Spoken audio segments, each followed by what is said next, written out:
From Chicago's Can TV, a look at the week's events is reported in the newspapers, in the blogs and online, and on radio and TV. This is Chicago Newsroom.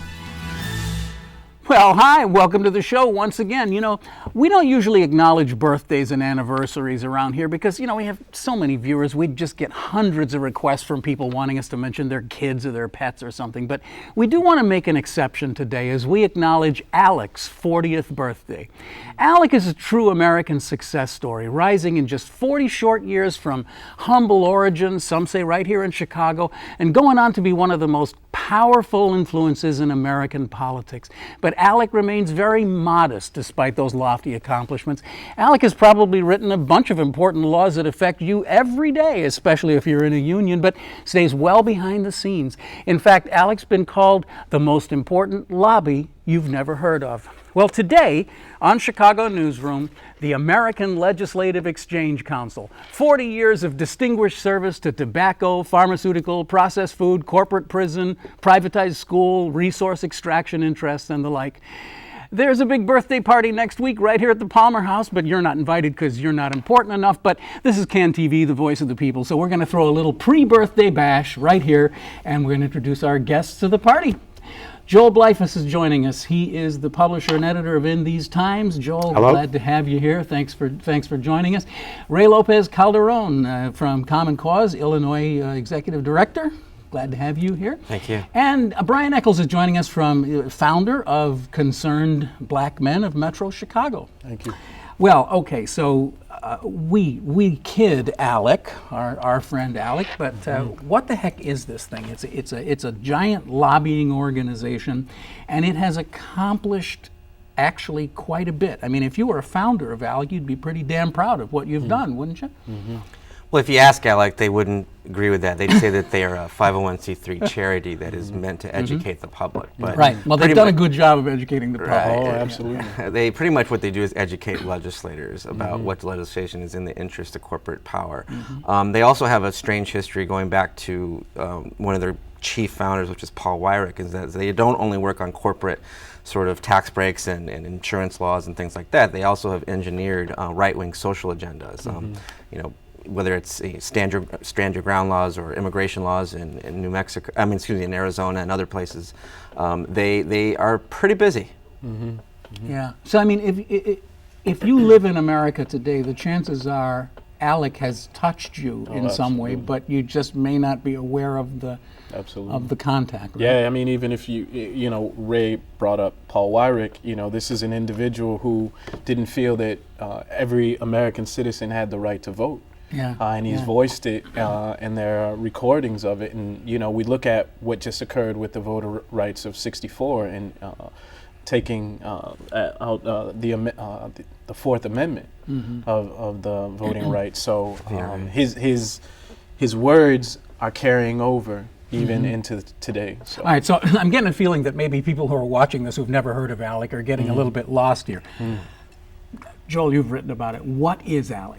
Well, ALEC is they call themselves a nonprofit, but basically they're an association of the largest corporations in America, 1/3 of the state legislators in America, most all of whom are Republican, and the right-wing think tanks around the country that are funded by people like the Koch brothers.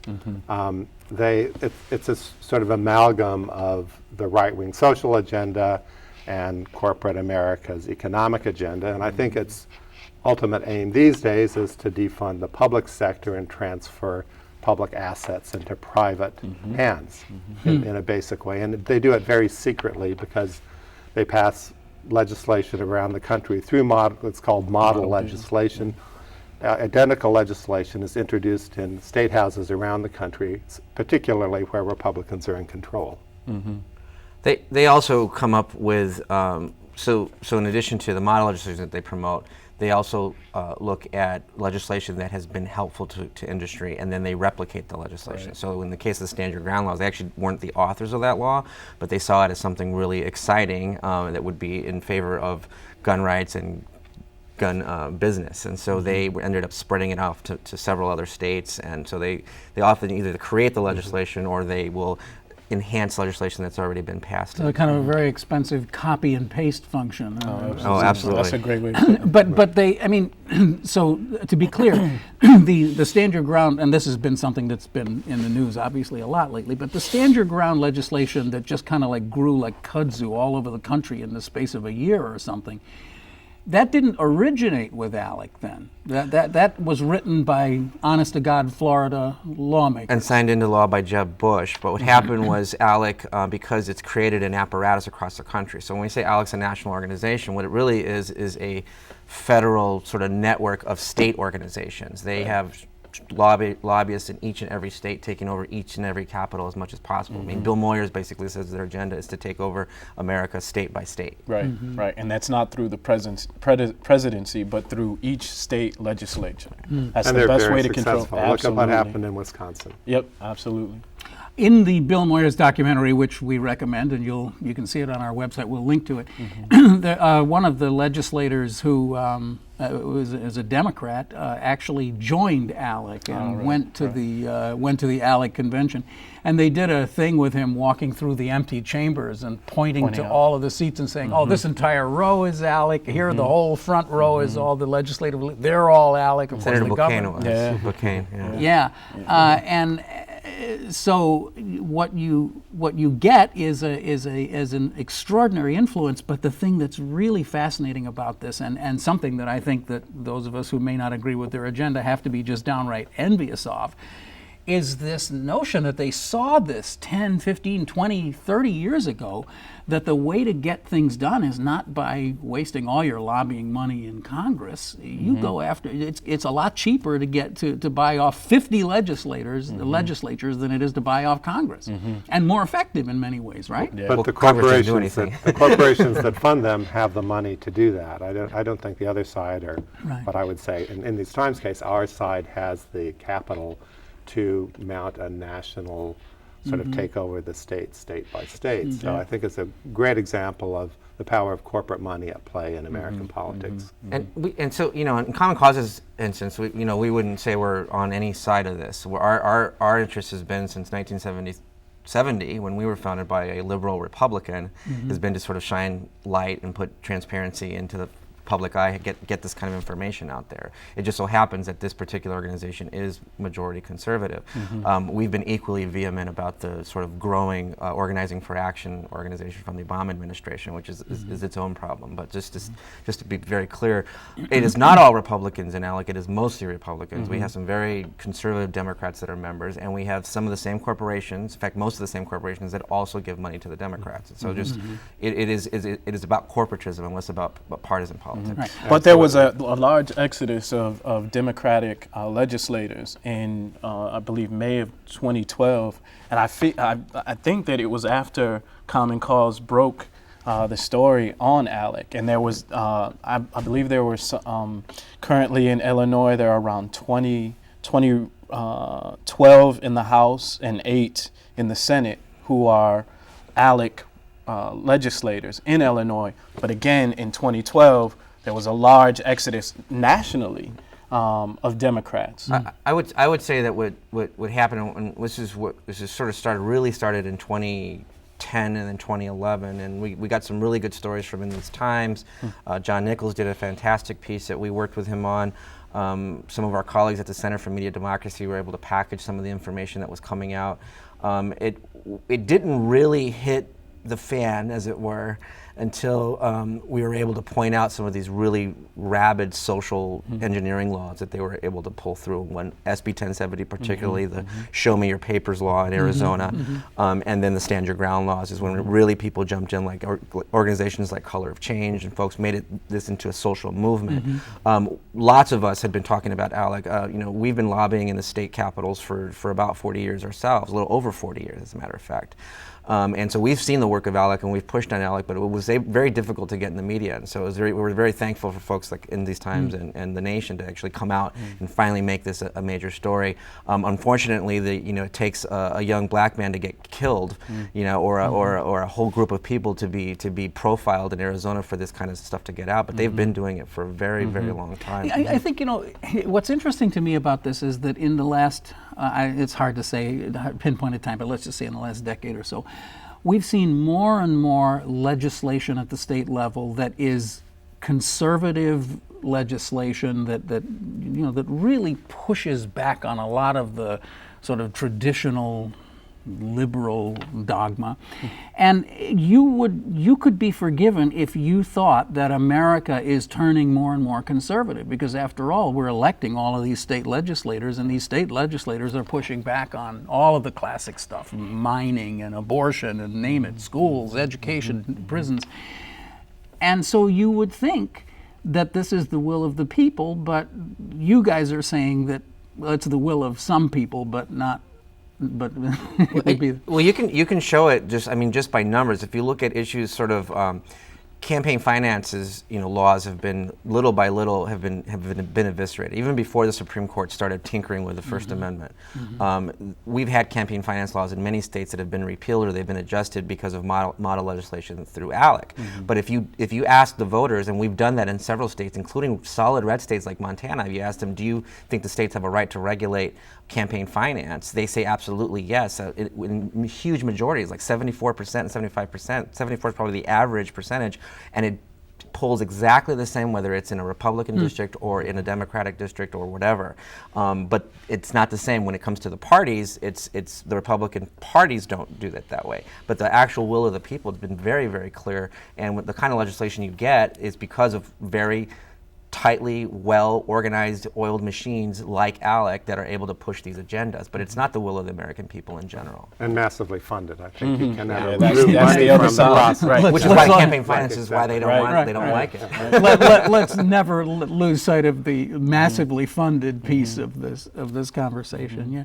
So, all right. So, how does it work? I mean, walk me through. So let's say that I run a very nasty, polluting extraction business of some kind. Maybe I'm into fracking or something, and I really need to have a bunch of laws changed. And I decide that instead of trying to, eviscerate the EPA, it's just easier to if I get the 10 states that I want to work in, blah, blah, blah. How does it work? How does this happen? If I can take this, they've been very good at this particular one. What they do is they go into states first off where anybody who's trying to fight fossil fuels or any kind of sort of energy changes, so it's people who want to change it to cleaner energy, things like that. They will go in and they will create these fabulously sounding laws. So a model, something like Electricity Freedom Act. Right. And they'll say, we want freedom and our right to decide this, even though the voters have already mandated and pushed a law. And so 21 out of 29 states where laws have been enacted to have cleaner, less polluting sorts of laws, they've been pushing model legislation. They've already won 2 states. Ohio's one of them. I forgot what the other one is. But they're worked to repeal anything that looks like it's going to make, it might have been Oklahoma. Yeah, I think it's Oklahoma. It was the 2 O's, yeah. And they do that. They also, where there hasn't been laws that have on the books, they push to make sure that it never happens. And then they, like I said, they call it beautiful things like freedom. But this is the part that I don't understand. If I were doing that and I had offices on K Street, I'd be a lobbyist, and there would be rules that would apply to me. But it doesn't appear that that's the case with ALEC. Well, they consider themselves an educational organization. What they're doing is, quote unquote, educating legislators around the country and receiving corporate donations to fund this education. How do they do this? Well, it's membership fees. Right. It's like it's sort of shady, and there are some people who think it's blatantly illegal. Right. Well, there's some stuff that, it's even been captured on tape, but in some places like South Dakota, the taxpayers actually pay for those dues and for those trips to these conferences. Right. Actually, it's been enacted into law that South Dakota is that a model legislation? shall and they're trying to expand that. They shall pay for legislation legislators ALEC dues. And, Right, and which is expenses. what, $100 a month, and then corporations can be up to $25,000. And they Well, pay not for the- $100 a month, $100 And they pay for a these year. fancy Right. conferences, which is Correct. where the lobbying happens. And this is what people don't know. So if ALEC was to send somebody from the organization to come and talk to a legislator and buy them a beer, right, that has to be reported. But they don't have to report this as lobbying if they send a bunch of legislators to an ALEC conference and you get somebody up there from the NRA or from whatever organization saying, I want you to pass this bill. If you pass this bill, here's how industry is going to be helpful. And they can do that in a large forum. And if you look at the Bill Moyers documentary, you'll actually see clips of them doing direct lobbying to a large group captive audience of legislators. Wow. It is a sort of loophole that they think that they're going through. We believe that there's actually that's tax fraud. Wow. So, I mean, if I could convince Greg Boozell, our barn boss here, to cough up $100, you mean he could join ALEC and CAN TV could become fabulously rich? And Well, I think the $100 is for legislators only.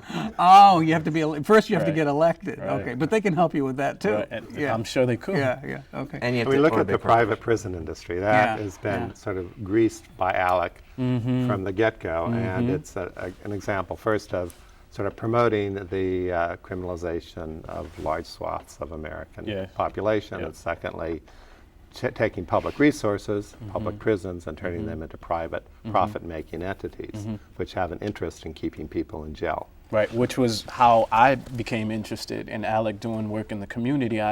When I started to hear about privatized prisons and how the prisons were being traded on the stock exchange, my mind went to a completely different place.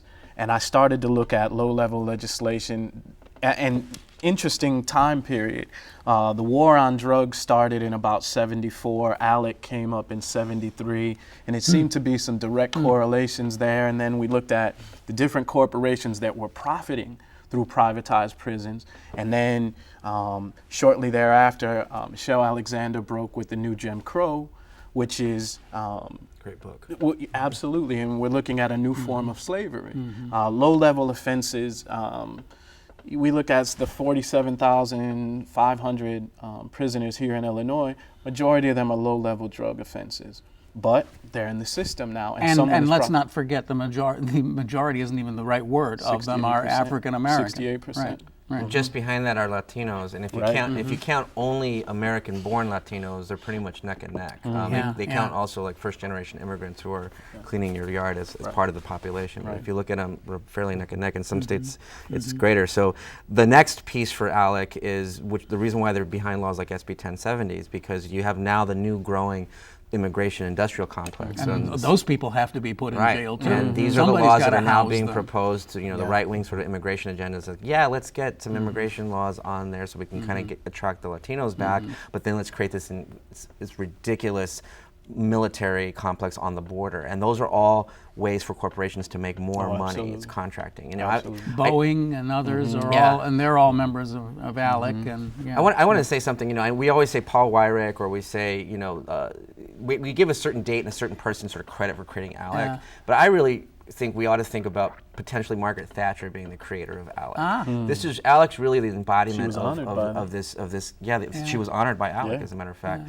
Margaret Thatcher is sort of the person who got Reagan to actually think that this hybrid corporate public-private idea of capitalism was a good thing. And first of all, I call it an abomination personally. It's not even capitalism. It's not free market work. It's cronies and particular corporations buying the market and cornering the market for themselves. It's worse than monopoly. It's just basically we're going to call this private, but everyone's getting public dollars, and so we're going to have all the rights of a human being when we do it, except we're immortal and have no soul. Right. And ALEC is really is basically it's the baby of that idea of Thatcherism, and I don't think people have grasped the full impact that it's had on this country. In fact, you brought up a private prisons and African Americans, and we talked about Latinos and immigration. ALEC has been looking at this as a long-term way for the corporations to make money. They knew this years ago. They sponsored the creation of the Correction Corporations of America, CCA. CCA was a strong ALEC member. It's basically now a spin-off that only focuses on that. These things are just going.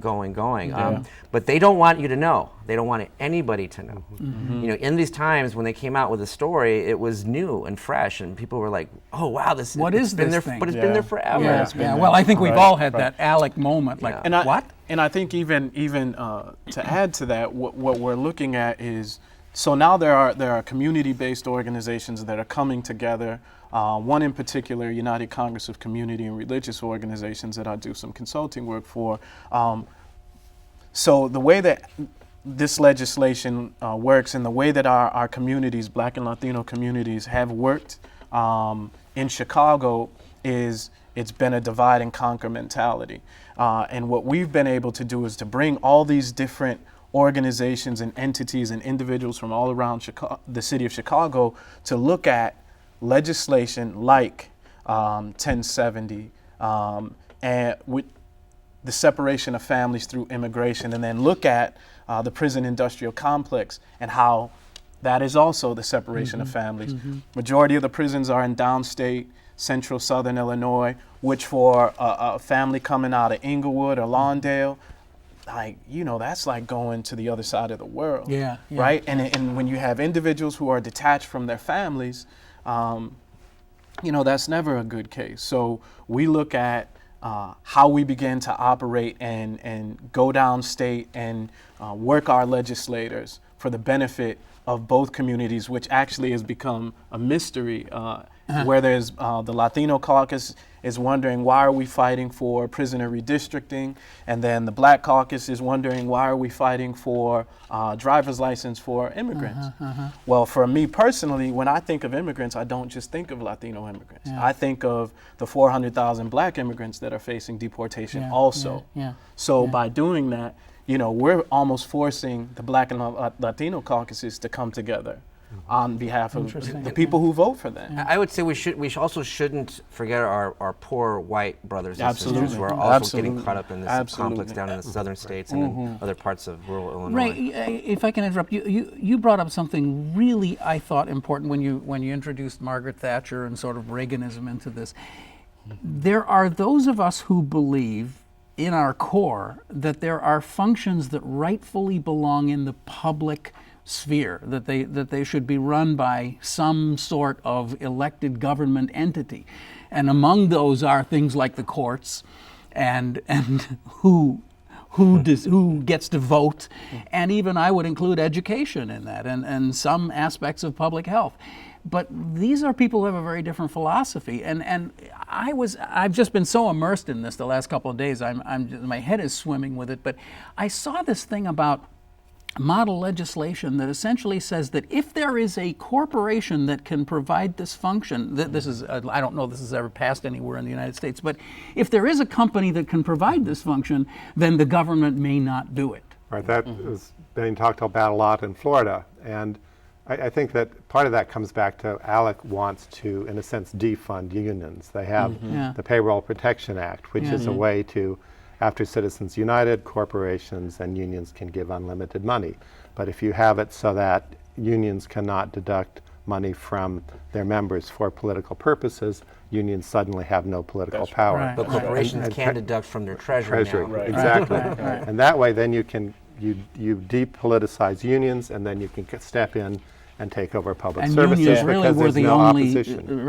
really the only reasonably well-funded opposition to this. But you look at that as a counteraction to organizing, Yeah. right? So one of Yeah. the things that we learn in organizing is there's two types of power. There's money power and there's people power. Yeah. And in this instance, when they make moves like that to counteract what unions are capable of doing, you know, they want to talk about organizers. Yeah. There's some of the best organizers in America right now. I might Well, catch flack for that, but I mean, Well, Well, we should add locally, though, that there are folks like the mayor, and you know, the mayor's done some tremendous things to make the city more transparent in some ways, but in terms of Thatcherism, he's lockstep with this agenda. he is a Maggie Thatcher guy all the way. He is, absolutely. But you know, we're down to our last couple of minutes here, and one of the main points of focus of this show is education and education policy. We have not given ourselves enough time to really discuss this in depth, but talk to me about charter schools, the so-called, what some of us call privatization of public schools, and how that fits into our conversation today. Yeah. One of the things that I want to jump in on that is I was looking at ALEC's partners as far as education, and one is K-12. Okay. And K-12 just kicked off here in Chicago. Yeah. Virtual schools. Right. Currently, interestingly, virtual schools. Interestingly, they're currently at 600 slots. And they will go live August 28th. I believe their school year starts. And doing research, their charters have been extended to 2016, and they're coming in under the Renaissance 2010. You know, the unions are against it because it takes away jobs. 52% of the students currently are African American, and that's because some of those students have been pushed out of schools, and that's, you know, zero tolerance policies, which, you know, are residue of, of ALEC. That's another ALEC. So the way that I look at ALEC is we get them coming and we get them going, right? We get them on the education side, on the front end. We don't give them the best education. They're not able to go after gainful employment, so you're tied to street economy. Let's take it a step back from K-12, though. I mean, ALEC was instrumental in with creating the Illinois Charter School Quality Act, which established a charter school commission. The laws that's one place you can point directly where ALEC has changed the law in Illinois to fit their educational mission of privatization. I'm not in Common Cause. We don't have a dog in the fight whether privatizing is good or privatizing is bad in general. I mean, I have a personal opinion about whether I think it's economically sound, and my argument's probably more conservative than it is left. But in terms of what they've been able to do very quietly is they've been able to completely change the face of education in Illinois, and nobody knows that they did it. And now they're looking to extend their reach into the suburbs, which it's a slow movement, but I mean it's coming. We have the bright spot is the Chicago Teachers Union, which is talking about running candidates in the legislative elections and then in aldermanic elections. And that could change the It is complexion interesting of to Chicago see politics. how, if there were more awareness of this, there would be more awareness of state legislators. I mean, talk about people who fly under the radar. I mean, how many people that you know could name their state rep? I mean, it's just, you know, well, I tell you, interestingly, you can find that. You can go on ALEC's websites and they will show their state legislators. And as I said, in 2012, in the spring of 2012, there was a major exodus of Democrats. Okay. Well, I'm afraid that's pretty much where we're going to have to drop it here. I'm really sorry to say. Don't forget the Chicago meeting is next week, right? 7th through the 9th at the Palmer House. If you want to stop, a lot of activity if you want to stop by the Palmer House with a gift or something, it might be a good idea. All right. Well, guys, this has been a wonderful discussion. We're going to keep this going, and I'm going to ask you to whether you like it or not. I'm going to invite you back because we're going to have to do some more on this. Okay. All right. Thank you. Joel Bleifuss is the publisher and editor of In These Times. Rey Lopez-Calderon is the Illinois Executive Director of Common Cause. And from the Concerned Black Men of Metro Chicago, the founder, Bryan Echols, joining us here today. Thank you so much. You've been watching Chicago Newsroom. You know that. It's a community service of CAN TV. And here's a special notice to State Farm. You guys are funding ALEC. They're coming after you. Of course, you can find us right here on cable, but you can also see us online at this address. You can check us out by just watching this and check us out on iTunes, okay? See you next week. Stay away from water tanks. I'm Ken Davis. Thanks for watching us. Bye.